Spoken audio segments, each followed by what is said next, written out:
là là. Oh, mais le matin, c'est pour ça. Je vais refilmer. Ok. En vérité, je dirais que tout simplement l'aspect biologique. Au niveau de l'aspect de la biologie, tout simplement, je dirais que tout simplement au niveau biologique, je dirais qu'au niveau biologique, la non-binarité au niveau biologique, on a prouvé beaucoup d'études, simplement d'articles d'études, que biologiquement, avec les hormones de microdosage, on a à 100%, on est à autant des hormones masculines que féminines dans le sang et dans les prises de sang en fait d'hormones. Et il y a beaucoup d'études comme ça qui prouvent que en fait dans la minorité, que tout simplement peut y avoir des hormones qui sont les deux au niveau hormonal et qu'en fait l'oestrogène reste quand même mais malgré l'oestrogène qu'il y a quand même et que du coup en fait dans l'oestrogène garde énormément de choses. Ça veut dire que du coup dans la non-binarité, euh, on a quand même cet aspect biologique où biologiquement, l'oestrogène, biologiquement, par exemple, biologiquement, on est les deux biologiquement. Parce que on garde les microdosages ne sont pas un contraceptif. Il y a quand même ce côté où on peut quand même tomber enceinte. Le microdosage, il y a un risque de grossesse qui est accru, qui est possible dans le microdosage, ce qui apparaît dans le dose complète. Dans le microdosage, il y a une possibilité d'être fertile ou infertile et aussi une possibilité de grossesse parce que ce n'est pas progressif. Le microdosage n'est pas progressif, tu peux très bien tomber enceinte tout en étant en microdosage. Beaucoup plus facilement qu'en dosage complet, beaucoup plus facilement, beaucoup plus difficilement et beaucoup plus facilement dans un microdosage. Après, tout dépend du microdosage de que tu sais. Tout dépend du microdosage en fait. Tout dépend de ton microdosage. Tout dépend du microdosage. Tout simplement, tout dépend du microdosage que tu peux avoir. Ce qu'il faut, c'est dans le microdosage, c'est faire extrêmement attention au dosage parce que tout simplement l'aspect biologique est là en fait. Tu as l'aspect prise de sang quand tu es prise de sang. Tu vois qu'à t'as l'aspect testostérone et l'aspect oestrogène qui reste. C'est-à-dire que tu auras quand même de l'oestrogène dans ton corps.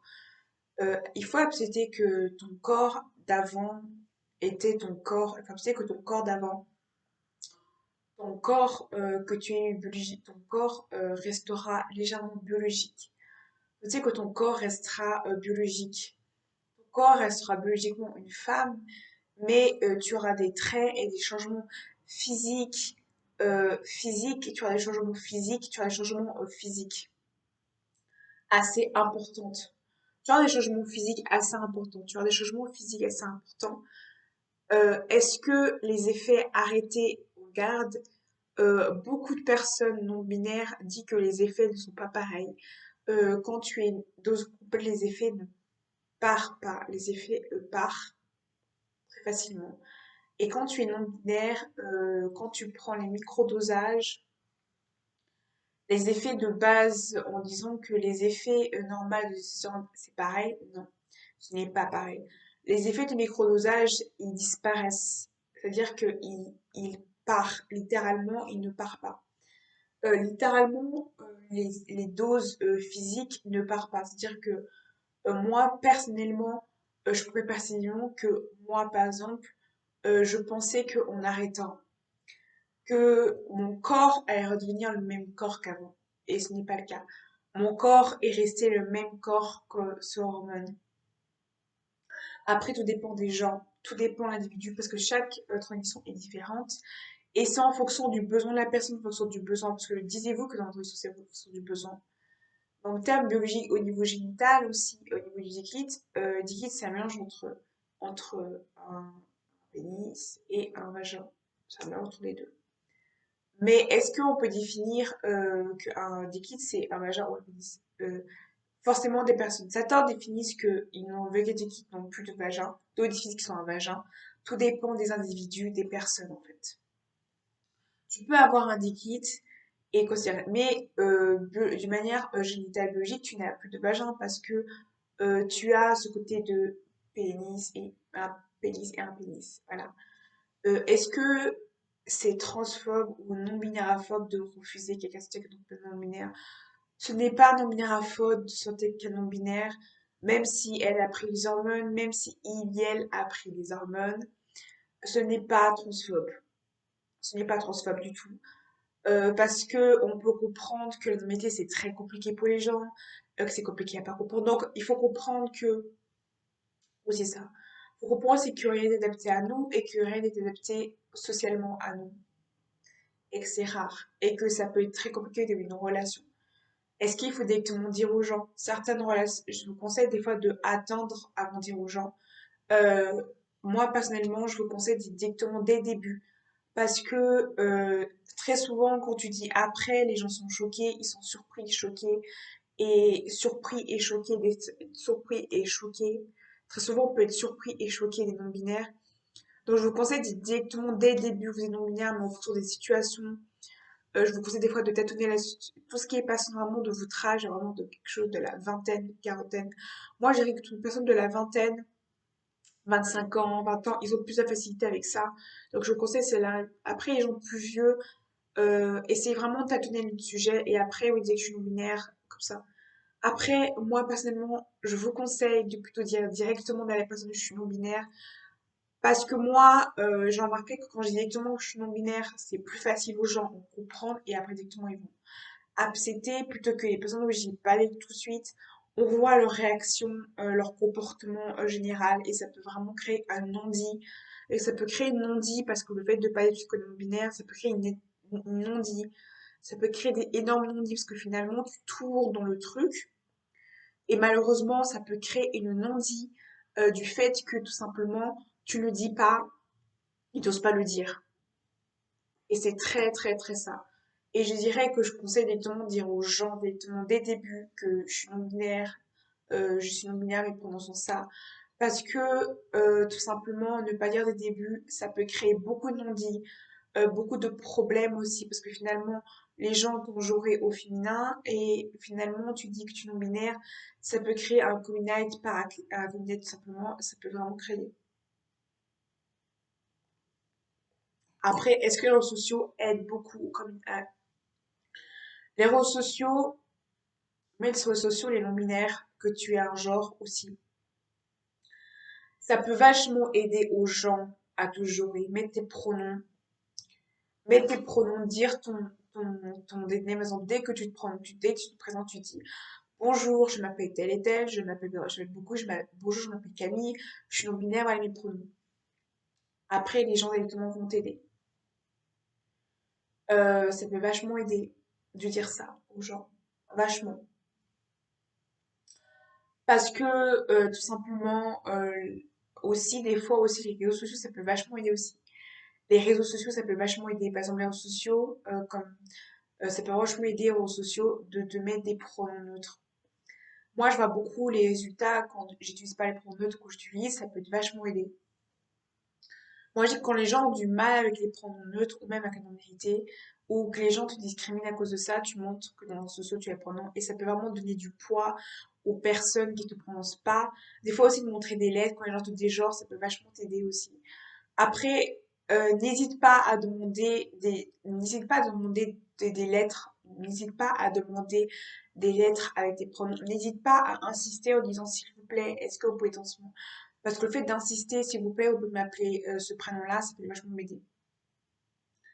Erreur qu'il ne faut pas faire, c'est décider de garder son pronom, s'inscrire avec son name, s'inscrire son name et de s'inscrire à son name. Il faut préciser que il faut dire aux personnes quel est ton vrai prénom. Parce que des fois, dire ton prénom constamment, ça peut vraiment te créer une énorme dysphorie.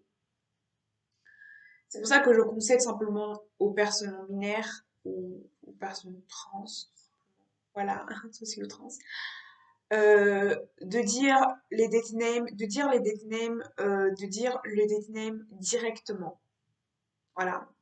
De pas dire, voilà, dire, voilà, c'est mon date name. Parce que moi, je pense que être honnête envers les gens sont beaucoup moins trahis, sont beaucoup moins, peut-être c'est un peu cash, mais au moins les gens vous prêtent parce qu'ils sont cash. Quand vous n'êtes pas cash, ça peut créer beaucoup de problèmes et de non-dits, parce que finalement, vous savez pas comment dire, vous savez pas comment faire. Des fois même, les gens se rencontrent eux-mêmes, en fait.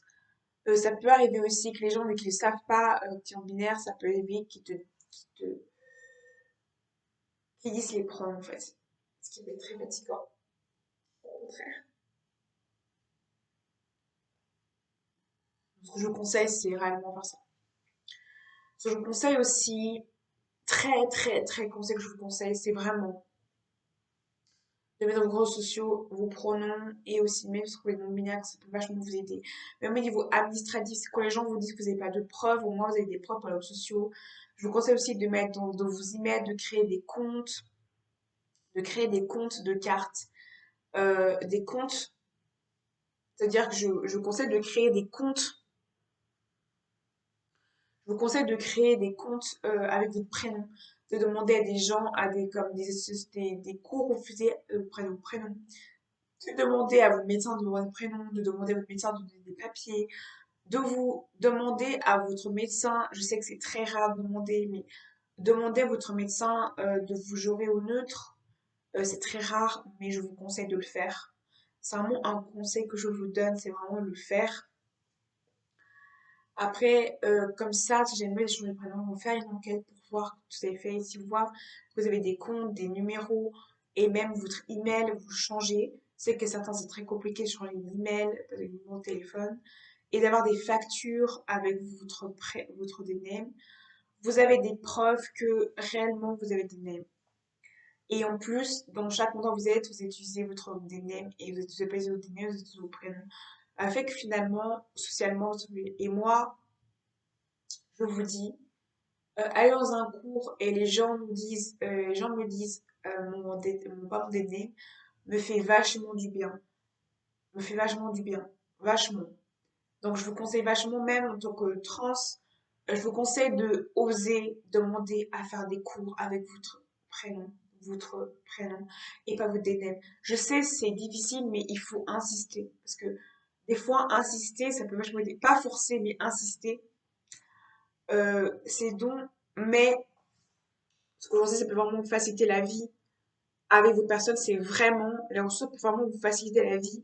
Même quand vous êtes trans, mettez dans votre description que vous êtes trans.